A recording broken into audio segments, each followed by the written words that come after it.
Rittenberg. I hope you're doing well. Welcome back to Tuscaloosa. Hey, Ryan. How are you, man? Just chasing an offensive coordinator search party here in Tuscaloosa. That's the topic of conversation that it has been for 4 or 5 days here in T-Town, as you would expect.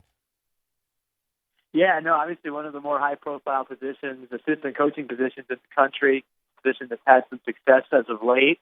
It'll be interesting to see where Nick turns this time. I sense it'll be someone more of the pro-style background. Certainly not as high-profile a coach, I don't think, as the last two, if you're going to count Sark, but Sark and Lane Kiffin. So it'll be interesting to see how this shakes out.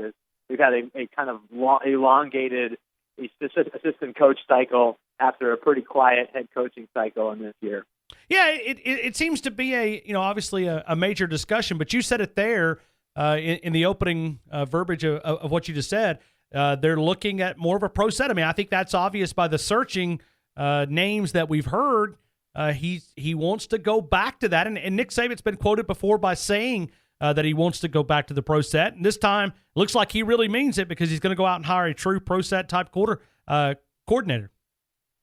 Sure, and just to be clear, I mean, I think the pro set now is different than the pro set 10 or 15 years ago because offenses have evolved, and whoever this next coordinator will be is going to inherit some quarterbacks either at Alabama or coming into Alabama who have different skill sets and are better athletes and can run the ball a little bit. So I think it's not going to be the offense from 1986, whoever is the coordinator, but it does seem to be trending in that direction because of some of their struggles at times in the playoff or whatever it may be that Nick wants to go back to that type of philosophy.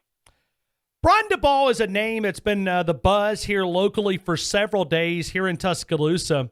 He has won 5 Super Bowl championships, or at least been a part of 5 Super Bowl championships. When we talk about recruiting and to be able to sell that, that is something I think that would grab grab my attention. If you're an 18-year-old kid, you look at the New England Patriots, you look at the way they play, look at part of Tom Brady and the guys that he's been a part of 5 different Super Bowls there. That'll sell on the recruiting trail when you look at all these kids that want to play at the next level. Absolutely.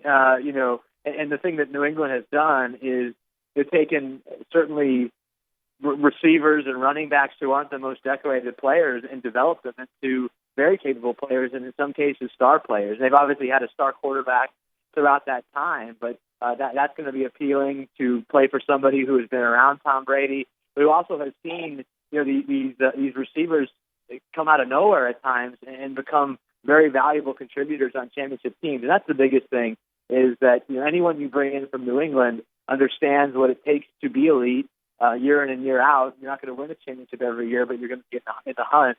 And we all know that's the expectation at Alabama. And it's been the case at Alabama for really all of Nick Saban's tenure, aside from a few years.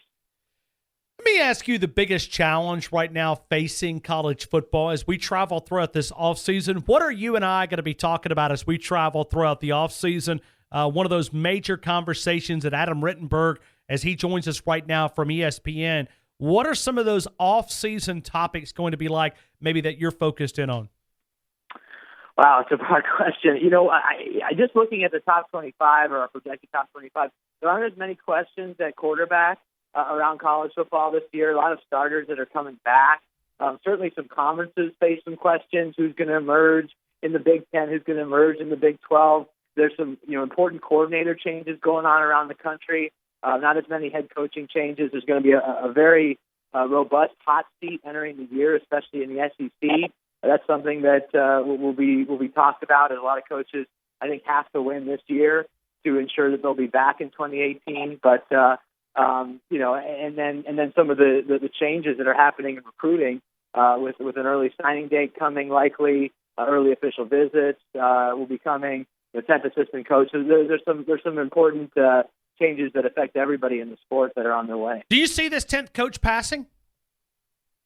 Oh yeah, no, I do. I think there's strong support for it. There's clearly the revenue in these programs, especially in the Power Five, to be able to bring in another full-time assistant coach. I mean, you see right where you are, all the analysts that are at Alabama and that are some of these other programs. So I think to be able to give another coach that type of opportunity, that type of lifestyle, is certainly doable the way that the money continues to roll into college football. But don't they have to be cautious how they implement this 10th coach? I mean, I don't know if they can vote on it one day and implement it a month later or 2 months or 3 months, but I mean, you think about the turnover and the change. I mean, we love following coaches' searches. That's going to become 128 vacancies whatever day they implement it. That'll be a lot of changes and a lot of searches as we go throughout the nation looking for that 10th coach. And some programs are going to be replacing two because other people are going to leave and join staffs at bigger schools. That will be a lot of fun to follow. I mean, how cautious do they need to be in implementing that change? I don't think it's overly a problem because basically coaches are going to have their major positions filled by the time this thing passes. This 10th coach would be, an assistant offensive line coach or assistant defensive backs coach most likely. They're not going to be coordinators. They may coach special teams, and that's an important position that might require a little more searching. But I think for the most part, it's going to be, graduate assistants maybe getting promoted or some shuffling between the group of five and the power five. But, as far as the major positions, we're talking about Alabama's offensive coordinator spot. There's not too many other positions like that or anywhere near that level of importance that are not filled right now in college football. So that would be, I don't think it's going to be too crazy for them to have to implement something after spring practice or whenever they do it. I want to talk about an article that you put together with really highlighting some defensive players. Nick Saban scolded us media guys a couple of months ago talking about we don't ever talk about defensive guys. We always write about offensive guys. I don't know if you were listening to Nick Saban that day that he went off on that little bit of a rant, but you've taken an article here, 5 defensive players who could win the Heisman Trophy. Highly unlikely a defensive guy gets in the conversation. But you mentioned one of those Alabama guys. Let's talk about it. Minka Fitzpatrick, what does he bring back for the Crimson Tide? Well, he's a playmaker, and he's on a very visible defense. Alabama is one of the few teams in the country that when their defense is on the field, nobody turns away because there's so many NFL-level talents. There's so many great plays and players on that unit. So you want to see what they're going to do, especially last year when they were historically good at taking the ball away and scoring points, and he does that. And that's the only way a defensive player is going to get noticed. I mean, the premise of the story is that, it's been 20 years, or we're approaching 20 years, since the only primarily defensive player won the Heisman. That was Charles Woodson at Michigan in 1997, beating out Peyton Manning and some others for the award. And since then, there really haven't been many defensive players even in the mix. You had Manti Te'o a few years ago, who was a runner-up for the Heisman behind Johnny Manziel. You had Ndamukong Suh in 2009 and finished 4th. You had Jabril Peppers last year, but he was never anywhere near a legitimate Heisman candidate. In my opinion, I'm not saying this because I'm on your show, I thought if any defensive player should have been considered for the Heisman, it was Jonathan Allen out of Alabama, who I think was 7th in the voting. So it's very, very difficult if you're a defensive player. You have to probably have a role either on offense or on special teams or on both, and you have to score touchdowns. It's just the way it is with the Heisman. You have to be visible in that way. But I think if Fitzpatrick can do that, he plays a position that allows him to have highlight-type plays, and that's why he's maybe the most viable candidate among defensive players to win the Heisman this year. Let me go to the SEC. When you look at Alabama up at the number 1 spot, in your opinion, you can go to the SEC East or the West. Who can challenge the Crimson Tide? I still think it's probably LSU or Auburn. Auburn is an interesting team because they made some significant strides defensively last year under Kevin Steele. I do lose Carl Lawson and some other key pieces, but if they can be anywhere near where they were defensively, I think the introduction of Jarrett Stidham at quarterback is going to make them a lot better at a position that they just haven't been where you're accustomed to them being under Gus Malzahn. So I think Auburn's a team to watch. And the same thing for LSU. I mean, they're a quarterback away, and how many years have we said that? But I think defensively they're very talented. They have a guy in Geis who I think can step in and be an explosive player at running back, replacing Leonard Fournette. But the question is quarterback. And Brandon Harris just announced that he's transferring, and Danny Etling's coming back. He's going to be a younger guy. How is Matt Canada, the new offensive coordinator, going to oversee that group? And I like Matt. He has a very creative scheme and can plug a lot of different types of quarterbacks into his offense. But as far as talent level, I think those are the two that I see having a chance to challenge Alabama. Out of the East, Georgia's a team that's going to get a lot of hype because they bring back so much. They didn't lose a whole lot to the NFL draft They have a young, talented quarterback in Jacob Eason. They're very good at running back with Chubb and Michelle back. They didn't lose a whole lot off the defense with Kirby Smart. So I think Georgia's a team that's going to get a lot of attention from the East entering the season. Well, one of your colleagues put together, I thought, a really, really solid article, Edward Ashoff, there on ESPN.com. 6 SEC coaches facing the most pressure this spring.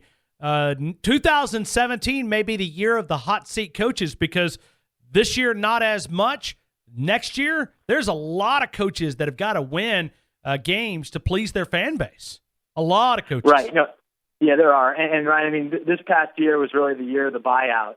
There's so many big buyouts that a lot of schools were hesitant to make changes even when their coaches underperform. That's not going to be the case 2 years in a row, especially in the SEC. You look at certainly Butch Jones is a guy who I think needs to have a better season than he had in 2016 after all the attention.